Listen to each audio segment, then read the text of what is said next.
Saludos a la gente que estuvo apoyándonos durante todo este tiempo que estuvimos fuera de la casa, transmitiendo por nuestro canal de YouTube y por Facebook. Así que estamos muy agradecidos porque en ese tiempo pudimos conectarnos con ustedes, pero ahora ya regresamos a la casa y desde la Iglesia El Camino estaremos haciendo transmisiones de todas las cosas que hacemos en la casa para que ustedes también la puedan recibir. Así que queremos saludar a la gente que está en las ciudades, en los pueblos, que está en Estados Unidos, que está en Argentina, en Colombia, en Haití, en Panamá. Queremos saludar a la gente que también se conecta con nosotros en Europa, Canadá. Así que saludos para todos. Sigan conectados con nosotros a través de nuestro canal, que le vamos a seguir trayendo una palabra de la revelación de Dios para este tiempo.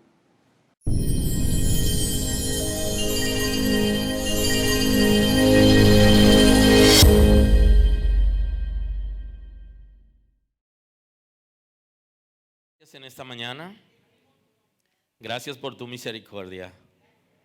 Rendimos nuestras vidas delante de ti porque eres nuestro Señor y nuestro Salvador.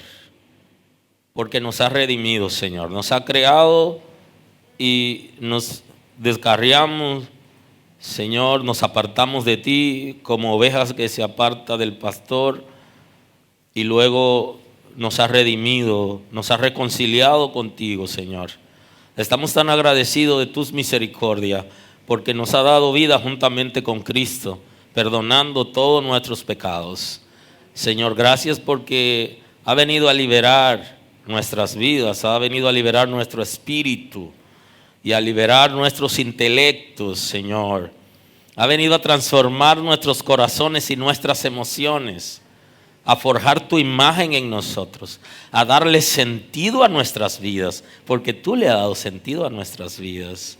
Andábamos sin ti, sin esperanza.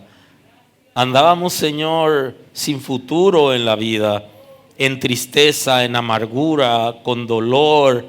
Estábamos heridos porque el mundo nos había maltratado, el infierno nos había acabado y tú nos diste una oportunidad. Gracias por tu redención y por la oportunidad de salvación que nos ha dado como un regalo obtenido por ti en tu sacrificio en la cruz del Calvario. Te damos la gloria.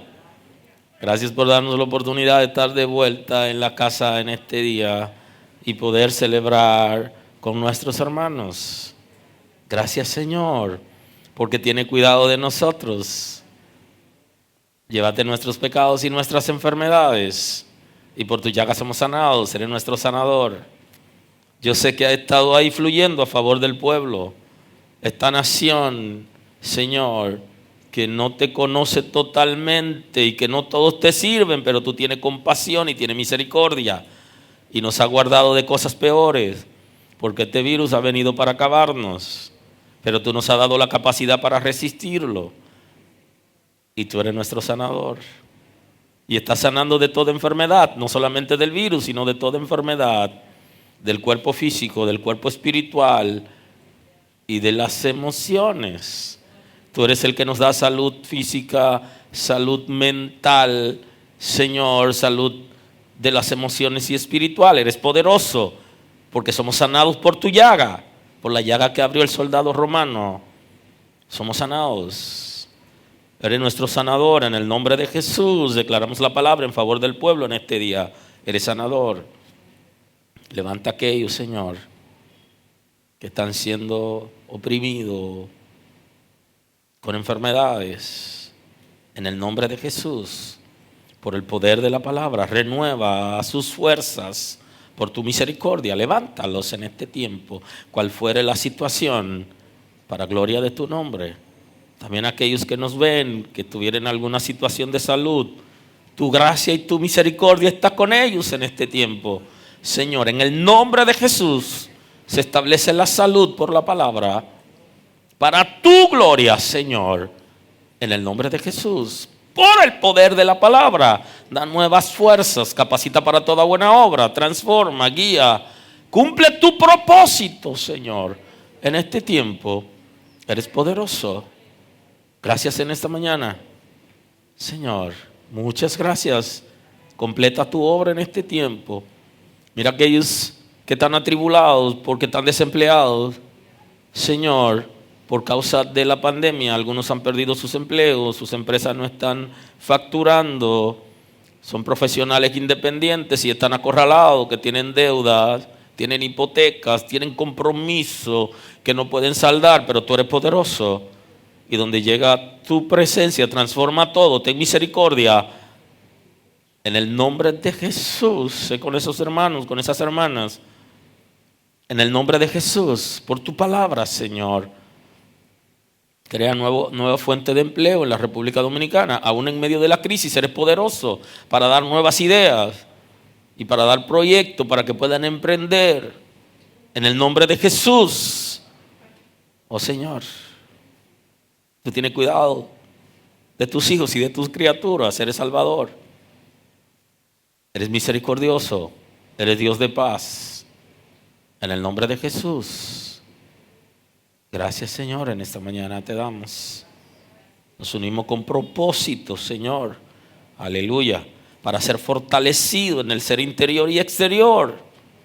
Para gloria de tu nombre. Mira los azotes que han venido en este tiempo y que han producido tristeza profunda. Hay gente que tiene tristeza profunda, Señor, y hay gente que se está deprimiendo por causa de la situación de la pandemia. Oh, ten misericordia, da nuevas fuerzas, eres nuestro sanador. Levántalos en el nombre de Jesús, para gloria de tu nombre. Entregamos nuestros miedos esta mañana, nuestra cobardía en el nombre de Jesús. Sabemos que da nuevas fuerzas a aquellos que están a punto de rendirse espiritual o físicamente, en el nombre de Jesús, que emocionalmente están descaídos. Tú eres quien lo levanta por la palabra, en el nombre de Jesús. Levanta esta generación, fortalece, crea nuevas expectativas, levanta vallados en favor del pueblo por tu misericordia. Muchas gracias, Señor. Gracias porque renueva las fuerzas, porque nos levanta. Oh, transforma la atmósfera interior de nuestras vidas y la atmósfera de nuestra familia, de nuestro hogar, de esta casa, del lugar de las empresas donde trabajan nuestros hermanos. Cambia la atmósfera. Entregamos toda gritería, renunciamos a ella y a toda queja. Oh, para que tu gloria se manifieste en nuestras vidas. Oh Señor, enséñanos a dar testimonio a nuestros hijos, a la pareja, a nuestra familia, de lo grande que eres tú, que eres poderoso y que no desampara a tus hijos aunque estemos en situaciones difíciles. A ti damos la gloria, en ti confiamos, eres nuestra esperanza. Para ti somos, te pertenecemos. A ti damos toda gloria, nunca nos ha desamparado. Sabemos que no dejará que tus hijos pasen vergüenza. Los guardará, los perdonará, los restaurará, los cubrirás, suplirás sus necesidades conforme a tus riquezas en gloria. Te perfeccionarás en este tiempo. En el nombre de Jesús. Danos una palabra de sabiduría que pueda bendecir al pueblo que las vidas sean trastornadas por la palabra y que tomemos una decisión firme de vivir en tu palabra y atesorar la revelación para gloria de tu nombre, Señor. En el nombre de Jesús. Gracias, Señor. Aleluya. Nadie te ama como Él, no vas a encontrar otro como Él. Yo sé que tú has sufrido, pero Él, yo sé que no va a ser lo mismo que aquel que dañó tu corazón. No llores más por amor, sacúdete de ese mal sabor. Que hay alguien que vale la pena y solo quiere una cita contigo hoy.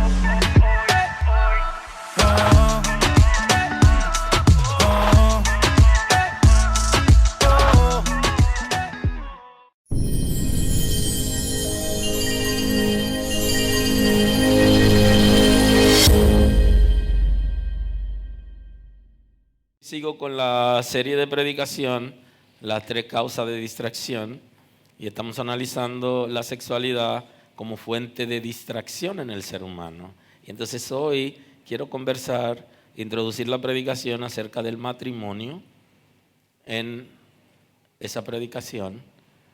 Así que hoy quiero compartir con ustedes esa dinámica que establece la Sagrada Escritura a manera de introducción, porque el tema es muy amplio y da para toda una serie completa solo del matrimonio, tanto en el antiguo pacto como en el nuevo pacto. Sin embargo, es una predicación dentro de una otra serie que sí tenemos que tratar, y por eso no vamos a ser tan amplio, aunque así vamos a tratar de en varias entregas traer algunos puntos que pueden ser importantes para nosotros ahora en nuestras vidas y en esta casa. Quiero compartir el texto sagrado hoy. El texto sagrado está en la primera carta a los Corintios. Quiero leer ahí el 12 y 13, que va a ser parte de la dinámica de la predicación de hoy. Y el texto dice: en el nombre de Jesús. Primera carta del apóstol Pablo a los Corintios, capítulo 7, el versículo 12 y 13. A los demás, yo digo, no el Señor. 2 puntos. Si algún hermano tiene mujer que no sea creyente y ella consiente en vivir con él, no la abandone. Y si una mujer tiene marido que no sea creyente y él consiente en vivir con ella, no lo abandone. Punto. Gracias.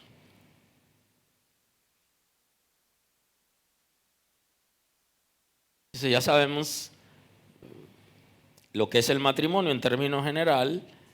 Ahora, en términos prácticos, les digo hoy que el matrimonio es la unión entre un hombre y una mujer. Ese es el concepto bíblico del matrimonio. Se establece mediante formalidades legales para mantener una comunidad de vida, de intereses y de bienes comunes. Entonces el matrimonio, Dios lo ha establecido todo un diseño y un propósito. Y hablo de un hombre y una mujer porque ya en las leyes de muchísimos países del mundo, de algunos países del mundo, ya se está estableciendo el matrimonio entre personas del mismo sexo, o sea, llámese hombre con hombre, mujeres con mujeres. Pero también algunos países están evaluando la posibilidad de que la gente se case con animales. Observe hasta dónde vamos. Ahora, la Escritura es precisa y el matrimonio establecido por el Señor es entre un hombre y una mujer, que en las Sagradas Escrituras le llama complemento. Claro, en la sociedad la gente ha malinterpretado el concepto y le llama opuesto. Y la gente dice que un hombre y una mujer son sexo opuesto. De acuerdo a la Escritura, son complementarios. O sea, el complemento, el hombre complementa a la mujer y la mujer al hombre. Dios lo creó como complementario.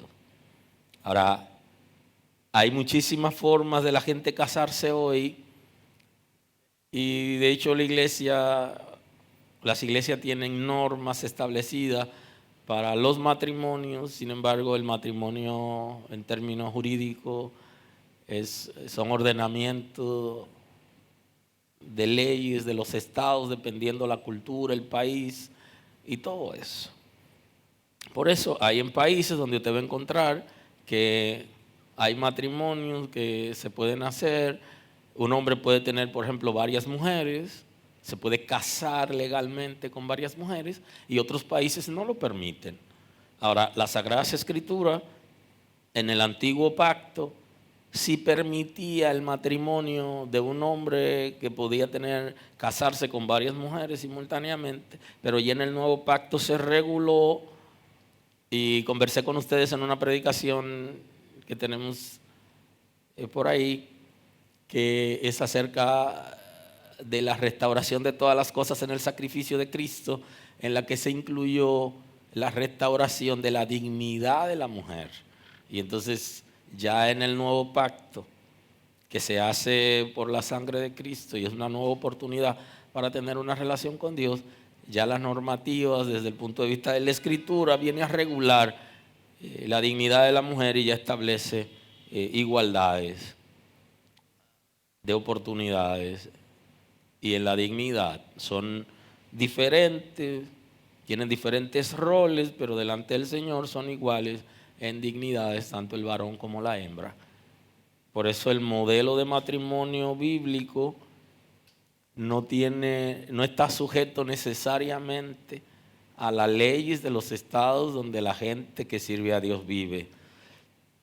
Está sujeto en una parte, y en algunos países que ya han permitido cierta depravación, si se quiere, se va contra la Escritura. Y el hecho de que un país, por ejemplo, permita que se casen en el momento que se permitiere, se casen seres humanos con animales, ya la Sagrada Escritura lo prohíbe y llama la atención acerca de ese comportamiento. Y la iglesia, aun cuando el estado donde esté la iglesia, donde funcione el cuerpo de Cristo, la comunidad de creyentes, no tiene necesariamente que aprobar aquello que la Sagrada Escritura ha dicho que delante de Dios es incorrecto. Ahora, si el matrimonio conforme al diseño de Dios debe hacerse de acuerdo a los parámetros legales establecidos en la nación donde estamos. Y hay ciertas restricciones que vienen establecidas en la Escritura acerca del compromiso a la hora de tener un matrimonio, que no necesariamente las leyes de la tierra lo requieren, pero nosotros debemos asumirlo como hijos de Dios para vivir en su presencia de manera apropiada. Y hay que ver aquí el concepto que cuando nosotros hacemos aquello que Dios ha dicho que es incorrecto, eso genera pecado. Y el pecado no solo es una prohibición de Dios, sino que me afecta a mí como ser humano, afecta mi relación con Dios, quita mi paz, pero también afecta la relación mía con las otras personas, con mi familia, afecta en la sociedad, afecta mi relación con Dios, afecta la atmósfera interior mía y afecta también la relación con otros seres humanos. O sea, Dios lo ha establecido como pecado porque va a afectar. No solamente porque a Dios no le agrada, sino que es un asunto que a mí no me conviene como ser humano. Y ha diseñado el matrimonio que sea mediante el amor.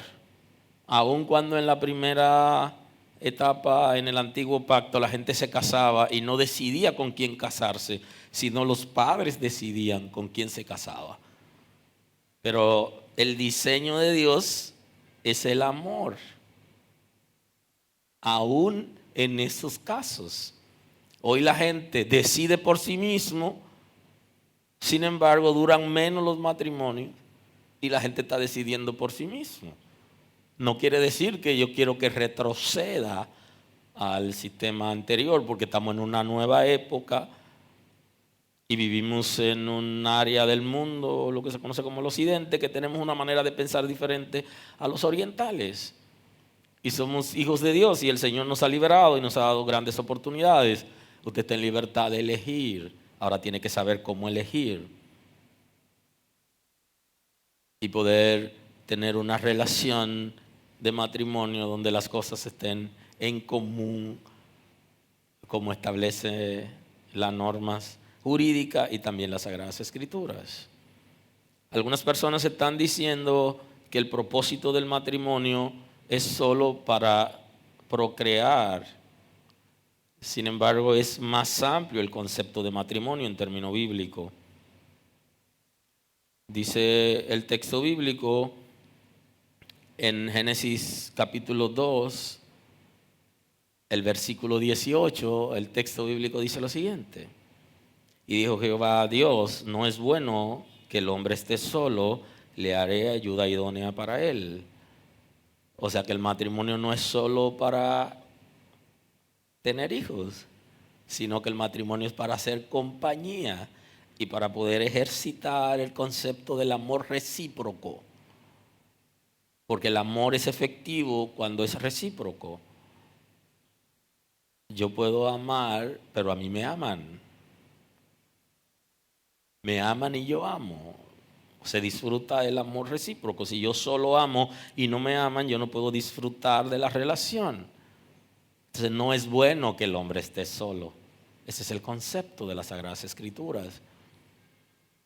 No es solo para tener hijos, sino para hacerse compañía. Siendo así, entonces las personas que ya no pueden tener hijos o que tuvieran alguna situación no tienen razón para casarse. No es verdad. El propósito del matrimonio es la compañía. Y lo que hemos visto en las personas que han tenido una vida desordenada es que llegar a ser ancianos solo es difícil.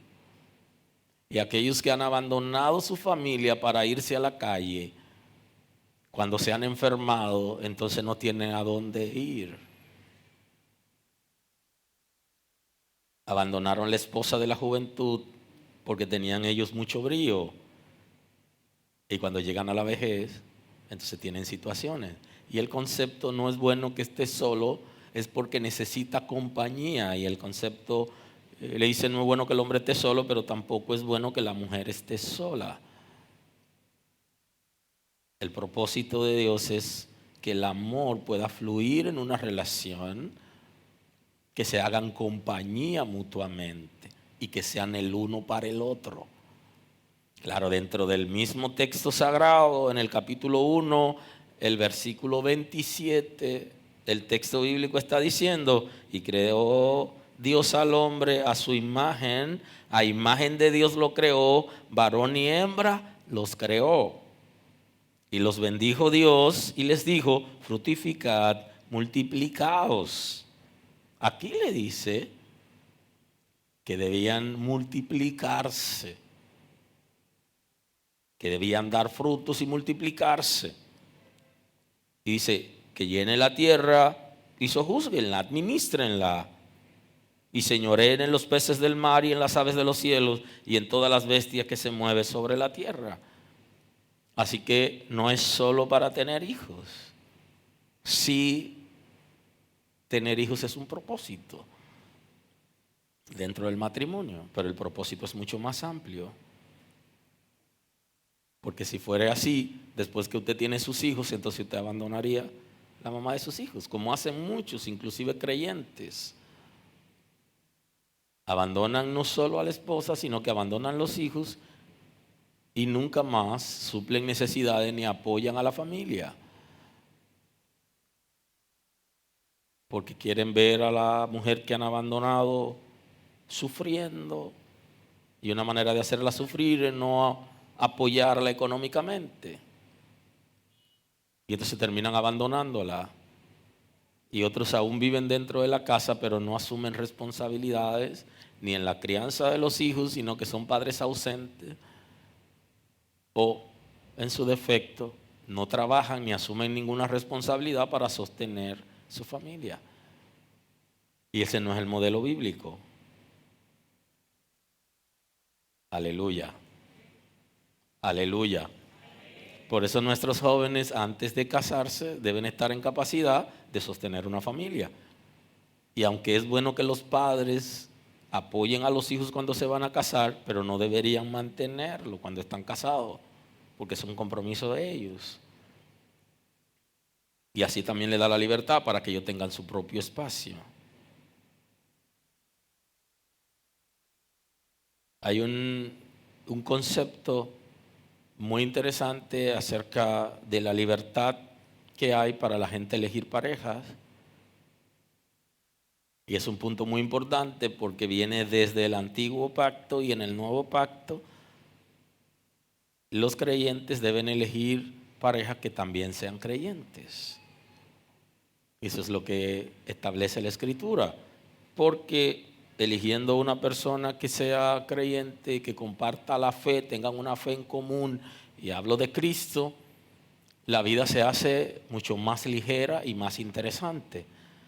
Eso no quiere decir que en el mundo no haya gente de buen corazón, y se ha demostrado que hay gente que no conocen a Dios, que tienen mejor comportamiento en el matrimonio, en el trato de la familia, que mucha gente que está dentro de la iglesia. Porque dentro de la iglesia hay gente que no ha conocido a Dios y es rebelde a la palabra, y hay gente que está afuera que es temeroso. Esa es la realidad. Pero la Sagrada Escritura establece con quién debería casarse una persona que es creyente. Establece bien claro con quién debería. De acuerdo a la norma jurídica, usted se puede casar libremente con los varones con cualquier muchacha, las muchachas con cualquier varón, y se acabó. Que no sean familia. Cada quien elige con quién casarse libremente. Pero los creyentes, los hijos de Dios, debemos elegir personas que sean creyentes como nosotros para evitar cierta situación. Hay un caso en las Sagradas Escrituras, en el Antiguo Pacto, que quiero compartir con ustedes, porque ese caso del Antiguo Pacto ya no se corresponde con el Nuevo Pacto, pero sí es bueno que lo analicemos. Porque en el Nuevo Pacto se da el caso, pero un poquito diferente. Y es el caso del sacerdote Esdras, que cuando regresa de la dispersión al pueblo de Israel, regresan a su tierra, el pueblo quiere restablecer la relación con Dios por medio del culto en el templo, y una oportunidad que hubo para confesar sus pecados, hubo la confesión de cierto pecado que llamó considerablemente la atención, y que se tomó una decisión que es exclusiva del Antiguo Pacto y no del Nuevo. Está en el libro de Esdras capítulo 10, el versículo 1, los que van conmigo con la escritura en la mano, para estar consciente de lo que estamos hablando. Mientras oraba Esdras, hacía confesión, llorando y postrándose delante de la casa de Dios. Junto a él, una gran multitud de Israel, hombres y mujeres, mujeres y niños. Lloraban, y lloraba el pueblo amargamente. Entonces hubo un momento que fueron a confesar sus pecados delante de Dios cuando ya regresaron. Varios pecados. El pecado por el cual sus padres habían cometido, que provocó que se fueran a la dispersión. Y el pecado que ellos habían cometido por rebeldía delante de Dios en esos días y en ese tiempo que tuvieron fuera. Y están confesando sus pecados delante de Dios. Y esto es sumamente interesante porque en la oración modelo que Jesús nos enseñó, nos habla acerca de pedir perdón por nuestros pecados. Así que ninguna persona que tiene una relación responsable con Dios va a orar sin antes pedirle a Dios que perdone sus pecados. Entonces alguien dice que esos creyentes sí son pecadores. Todos los días se están pidiendo perdón por sus pecados. No es que seamos tan pecadores, lo que somos es conscientes que dependemos de Dios y que tenemos pensamiento y conducta que el cielo desaprueba y que tenemos que ir a la presencia del Señor pidiéndole perdón por diferente comportamiento. De hecho, hay un pecado que pertenece al cuerpo espiritual, que es el pecado que la gente le llama el pecado de la mente, que no se traduce necesariamente al cuerpo físico, que no se traduce en conducta, pero que sí se da dentro de nosotros, que también tenemos que confesarlo delante de Dios, porque por nuestras fuerzas no podemos sostenernos, sino con la guianza de Dios, con la guianza del Todopoderoso. Así que Él llamó al pueblo y en esa reunión están confesando sus pecados, pero hay una multitud que está llorando. Una manera de confesar el pecado llorando delante de Dios, hombres y mujeres. Lloraba el pueblo amargamente. Entonces respondió Secanías, hijo de Jehiel, de los hijos de Elam, y dijo a Esdras: nosotros hemos pecado contra nuestro Dios, pues tomamos mujeres extranjeras de los pueblos de la tierra, mas a pesar de esto, aún hay esperanza para Israel. Le dice, hemos cometido pecado, le dice, porque nos hemos casado con mujeres que no eran temerosas de Dios. Y dijeron, aún hay esperanza. ¿Qué significa? Decían, aún el Señor puede perdonarnos. Ahora, eso generó toda una crisis en Israel. Ahora pues, hagamos pacto, estoy en el 3, hagamos pacto con nuestro Dios, que despediremos a todas las mujeres y los nacidos de ellas, según el consejo de mi Señor y de los que temen el mandamiento de nuestro Dios. Hágase conforme a la ley. Entonces aquí entró la crisis. La propuesta que le están dando al líder es que todo el que trajo mujer y tuvo hijo y que esa mujer no era del pueblo de Israel, la devuelvan a su tierra. Comenzó la crisis automáticamente.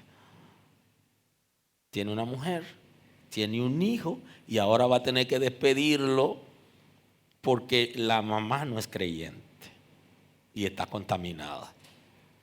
Fue muy interesante porque se hizo todo un juicio en Israel como era costumbre y hubo personas que estuvieron en contra. Dice, solamente Jonatán, hijo de Asael, y Jarasías, hijo de Tiba, se opusieron a esto. Y los levitas, Mesulán, Sebatai, les ayudaron. O sea, hubo oposición, ¿no? Pero ¿cómo va a ser? Que vamos a despedir a estas mujeres porque no sean creyentes y vamos a despedir a nuestros hijos. Bueno, efectivamente, la mayoría tomó la decisión y despidieron a esas mujeres con sus hijos. Eso fue algo de mucho dolor para Israel porque en ese momento ellos habían regresado a Jerusalén con su familia y tuvieron que separarse porque no eran creyentes, porque habían violado las normas del pueblo de Israel que le decía que no se casen con personas que no sean creyentes. Entonces, los matrimonios con los infieles siempre la Sagrada Escritura lo ha regulado para que puedan tener una relación de paz y de armonía cuando ambos sean creyentes. Ocurre que muchas veces se casan entre creyentes, pero uno de los dos se aparta. ¿Qué cosa, eh? O se casan como creyentes y los dos se apartan, pero a veces uno de los dos. A la hora de elegir en el matrimonio o para matrimonio, una persona que no es creyente se corre riesgo Pero hay una diferencia marcada entre el antiguo y el nuevo pacto con relación a esto. En el nuevo pacto, que es el que estamos viviendo a partir del sacrificio de Cristo, la Sagrada Escritura no manda a hacer lo mismo. No manda a hacer lo mismo. Y esto es interesante que lo conversemos porque nuestra juventud hoy, la gente que tuvo la oportunidad de conocer al Señor en la juventud, en la niñez, en la adolescencia, está en libertad de casarse con quien quiera, con quien sea capaz de dar su consentimiento con juicio. Ahora, la Escritura le enseña que debe elegir una pareja que sea creyente para que sus hijos puedan ser formados en la palabra, en el conocimiento de Dios y que no haya situaciones. Pero tenemos varios casos. Tenemos un caso que es la persona que viene a la iglesia casado, se convirtió pero tiene la esposa inconversa. Y entonces, ¿qué hace ese hermano que llega a la iglesia y se encuentra con que la esposa no es creyente, no quiere aceptar a Cristo? Y dice, bueno, pero ella es inconversa. Yo debo dejar a esa mujer y casarme con una de estas muchachas. Qué interesante, porque el matrimonio en la gracia no se invalida por el hecho de que usted reciba a Cristo o no. Y tenemos el segundo caso, que es el caso de una persona que viene a la iglesia, pero llega a la iglesia ya comprometido y aceptó a Cristo. La iglesia no le puede decir, no, tú tienes que dejar a ese hombre, porque ella conoció o él conoció a Cristo en una relación de matrimonio. Entonces, ¿qué sería lo recomendable?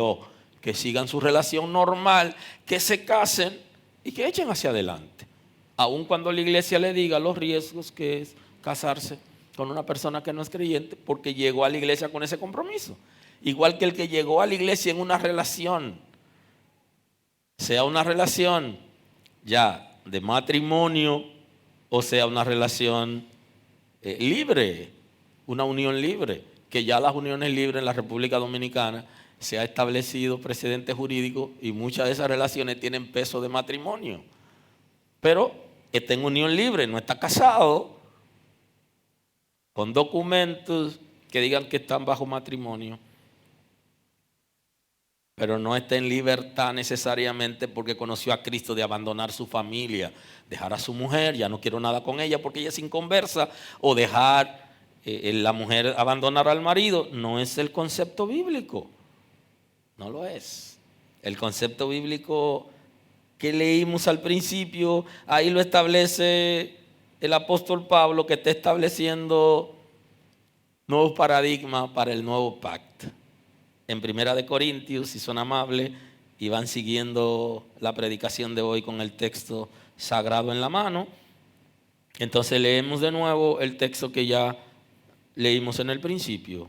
Y a los demás digo yo, no el Señor. Es una expresión del apóstol Pablo para referirse a las cosas que ya Cristo había enseñado y que estaban establecidas como normas por Cristo. Y cuando lo que él estaba diciendo, Cristo no lo había enseñado, él dice, no lo dijo Cristo, lo estoy diciendo yo con la autoridad apostólica. Yo estoy enseñando eso. Y no quiere decir que esa parte no sea inspirada. Sí es inspirada, pero él está haciendo una diferencia entre lo que ya Cristo dijo y lo que Cristo no dijo, que él está enseñando que es bueno y válido a partir de ese momento.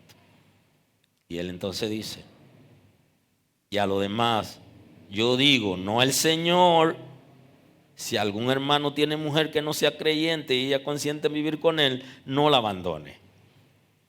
Él le dice, si tiene una relación de matrimonio y tu pareja no es creyente, no la abandone. Esa es tu mujer, esa es tu esposa, ese es tu esposo. Y por el hecho de que tú seas creyente no debes abandonarla. Y ahora retrocedemos un poco. Porque si uno de nuestros jóvenes o de nuestras jóvenes decide ir al mundo a buscar un compañero o una compañera para casarse, está en libertad de hacerlo de acuerdo a las leyes. Ahora el Señor ha dicho que no es correcto. y que eso le va a afectar y que va a traer consecuencias graves para esa persona. Pero después que se casó, ya no debe abandonarlo, aun cuando sea inconverso, porque ya el matrimonio vino establecido mediante un pacto y ya él o ella hizo ese pacto, tiene un compromiso con esa persona.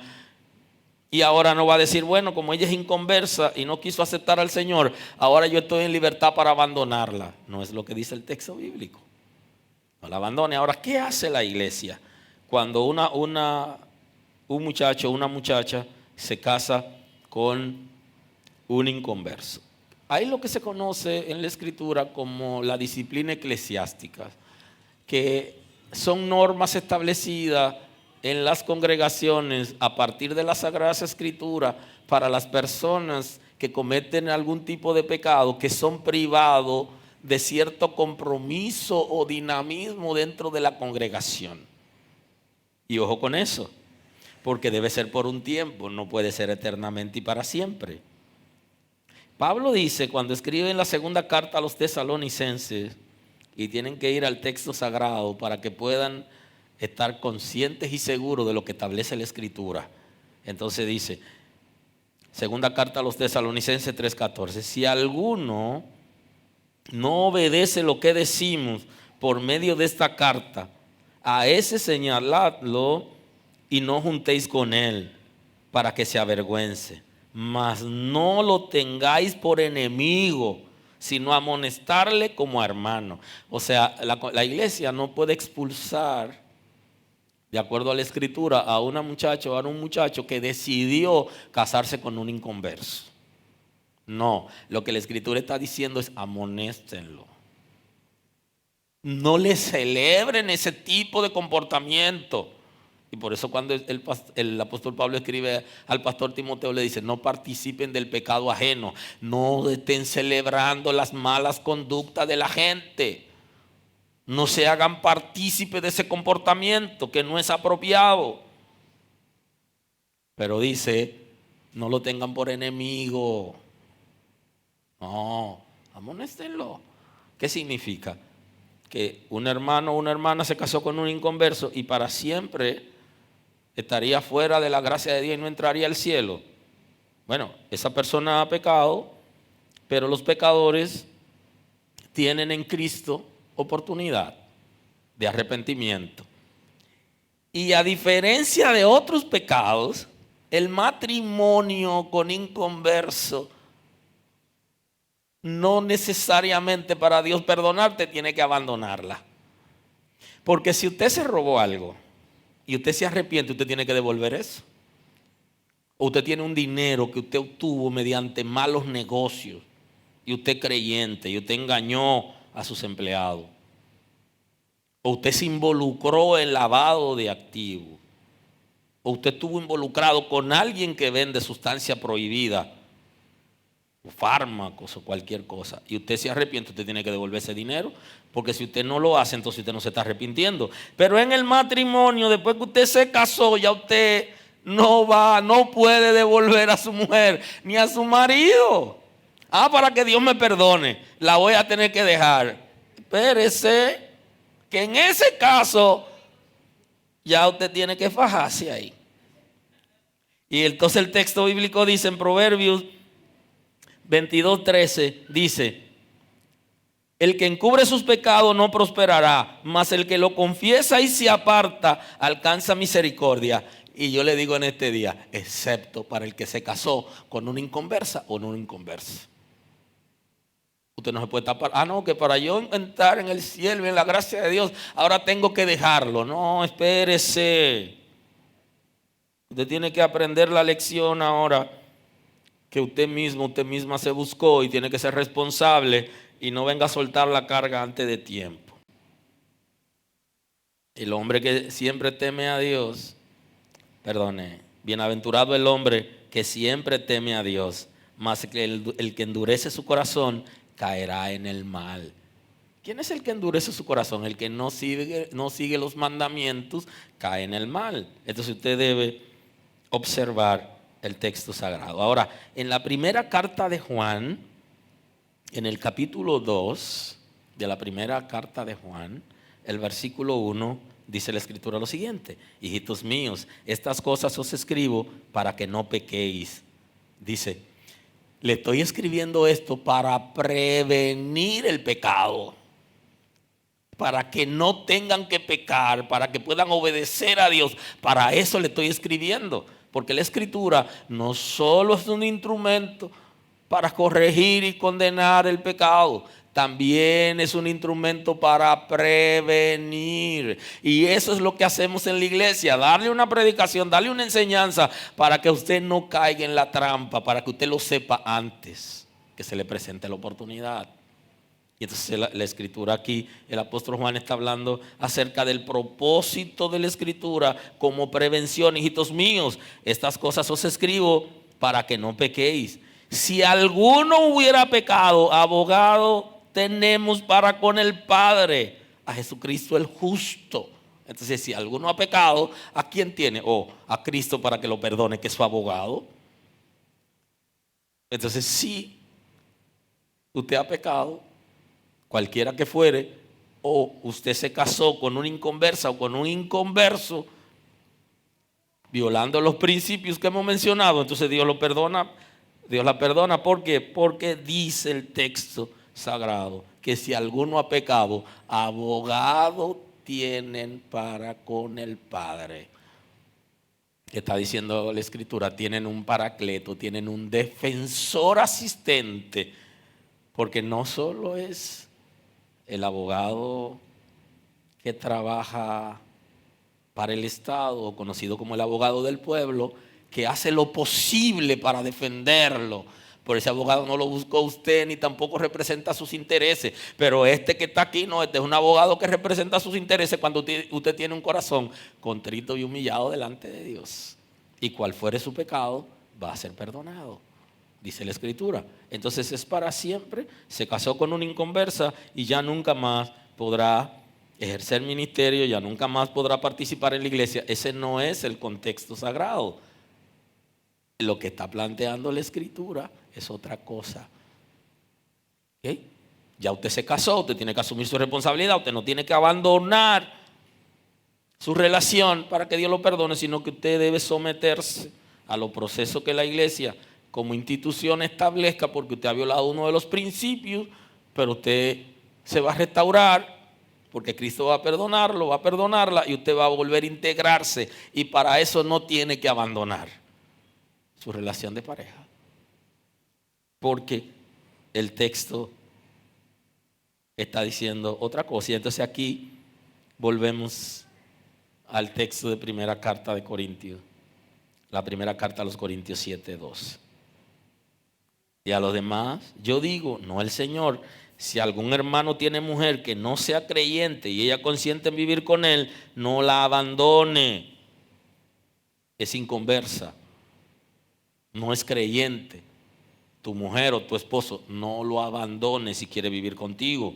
Y si una mujer tiene marido que no sea creyente y él consiente en vivir con ella, no la abandone. No abandone tu pareja, no abandone tu matrimonio por el hecho de que tu pareja no sea creyente. Eso es lo que está diciendo la Escritura. Y la gente se puede convertir a la fuerza. De hecho, es interesante, porque no somos capaces de dar testimonio de que Cristo nos ha transformado y queremos que a la fuerza le sirvan a un Cristo que es mezquino, que es el que estamos vendiendo, que no es el verdadero. La verdad es que nosotros tenemos que dar testimonio a la pareja de que Cristo nos ha transformado y convencerlo sin palabra, establece el texto, sino con nuestro comportamiento.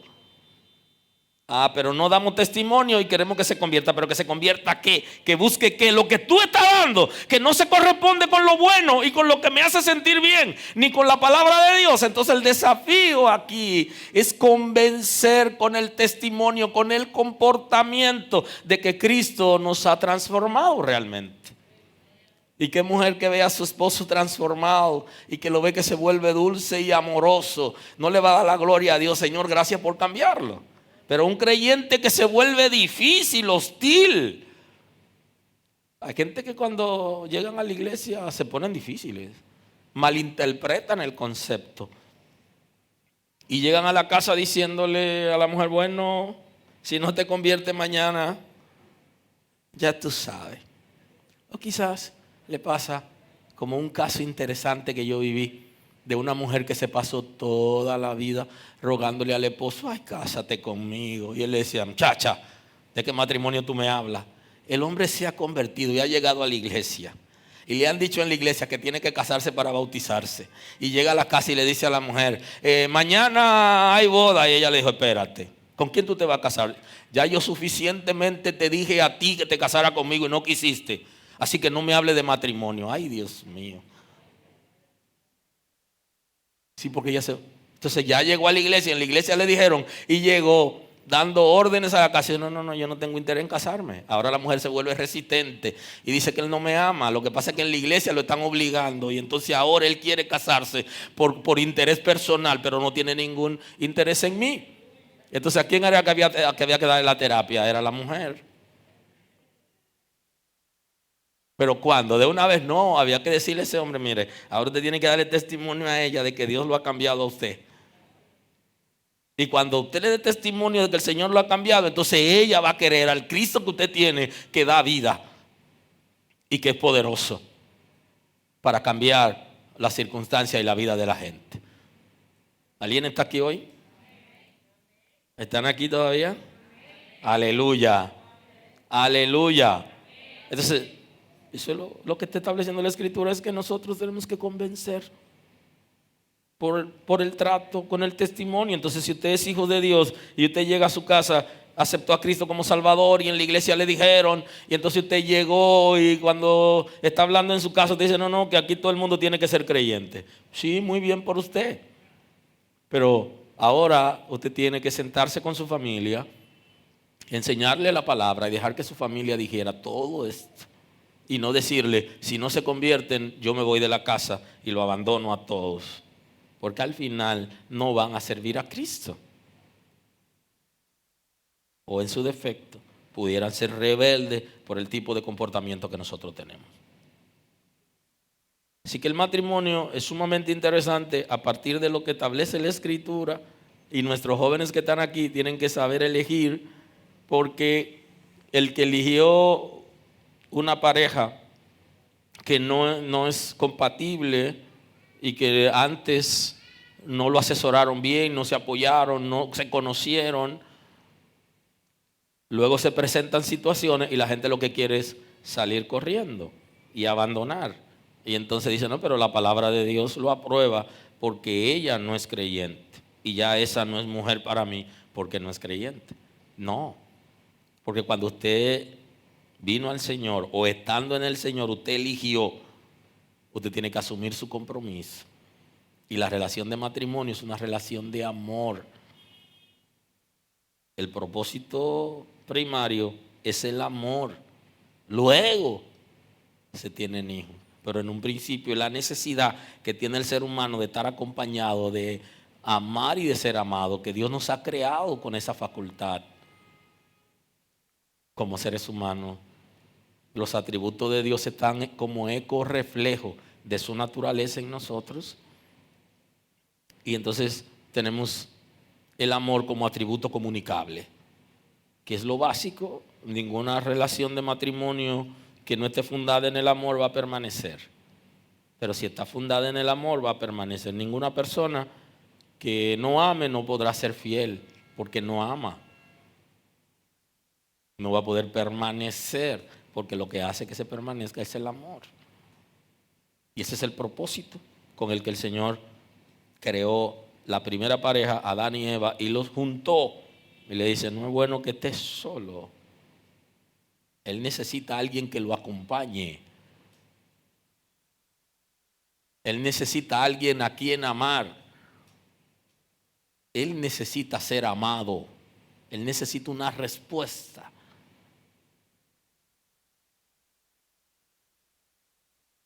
Y entonces ahí vienen luego los hijos que vienen a acompañar toda una relación de amor y un proceso disciplinario para llevar a esos muchachos a tener un modelo de matrimonio igual que el de los padres.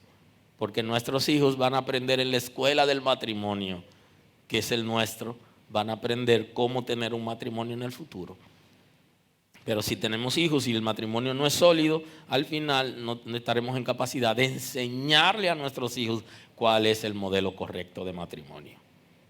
Ustedes saben que hoy es una ligera introducción, que por causa del tiempo estamos teniendo celebraciones un poquito cortas, así que voy a cerrar la predicación de hoy recordándoles que los matrimonios de los hijos de Dios sobrepasan la cultura y los parámetros sociales. Porque los matrimonios de los hijos de Dios deben estar basados en los principios del reino de Dios establecido en la Escritura. Inclusive, la Sagrada Escritura nos enseña cómo se debe establecer relación a partir del amor y del respeto en una relación de pareja. Cómo deben respetarse, cómo deben amarse, cuál debería ser el trato. Es un poquito más avanzado y supera lo que el mundo trae. Pero usted no va a poder tratar a su esposa en amor, con respeto, con dignidad, ni a su esposo, hasta que usted conozca la palabra de Dios, conozca al Señor y que usted sea transformado y pueda entender que el matrimonio es una bendición y no es una carga. Así que la próxima seguimos ahí con esta enseñanza acerca del matrimonio. Señor, gracias en esta mañana. Gracias por darnos la oportunidad de estar aquí. Quiero presentarte los matrimonios de la casa y los matrimonios que están de visita en la casa esta mañana. Que sean fortalecidos sus vínculos, que las relaciones sean fuertes y firmes, que tengan tolerancia, Señor. Amansa a aquellos que son guapos, que continuamente viven irritando, dañando en la pareja, Señor, y que oprimen con palabras, con comportamiento, con conducta, Señor, que han sido desaprobadas por ti. Permite que el matrimonio sea una comunidad de bendición, de paz en el trato y en la crianza de los hijos, Señor. Que tu gloria se manifieste. Ve tú sanando. Tú eres el que sana los matrimonios en este tiempo. Tú eres poderoso para hacerlo, porque este tiempo de pandemia ha generado irritación y tristeza entre la gente, y muchos están pagando en su relación de pareja, están pagando con la pareja la situación que están viviendo. Da la sabiduría, el entendimiento. Sujetamos todo espíritu de maldad que viene para destruir los matrimonios y para desestabilizarlos en el nombre de Jesús.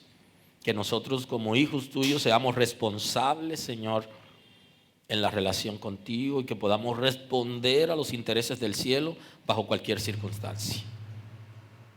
Gracias en esta mañana.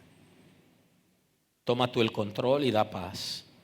Te pido que transforme la atmósfera en la relación de parejas y que no haya opresión, Señor. Que no haya maltrato físico, ni verbal, ni psicológico, ni económico, sino que la relación sea fructífera, sea de paz, y que ambos puedan dar testimonio de la verdad y de los principios, para gloria de tu nombre. Tú eres el Señor. Gracias porque tienes el poder para cambiar las circunstancias. En nombre de Jesús. Gracias, Señor. Así que bendiciones y paz a esta mañana. Gracias por estar con nosotros escuchando la palabra.